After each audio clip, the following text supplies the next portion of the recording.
Hey everybody, Colin here from O'Reilly Auto Parts to show you how to change the cabin air filter on the 2011 to 2018 Ford Focus. Before I get into that, take a second to subscribe to our channel if you haven't already, so you don't miss out on any of our new content. Today, I'll be changing the cabin air filter in this 2014 Ford Focus, and the procedure will be similar on any Focus from 2011 to 2018, but be sure to know the specifics for your vehicle before getting started. If you're not completely comfortable doing this yourself, we'd be happy to recommend a professional technician in your area. The cabin air filter in this vehicle is located in the upper left corner of the passenger side footwell.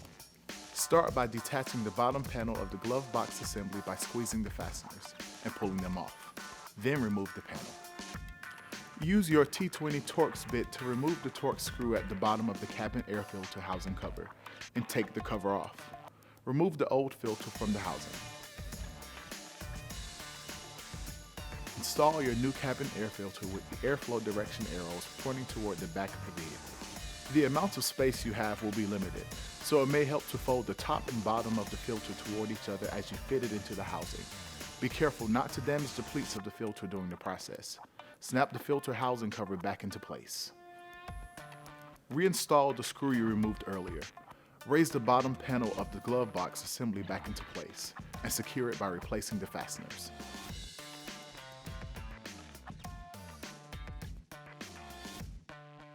And that's it. You'll find everything you need for this and other jobs at your local O'Reilly Auto Parts store or O'ReillyAuto.com. Our DIY videos are designed to help answer questions we get in our stores every day. If you found this one helpful, subscribe to our channel to get all the latest. We'll see you again soon.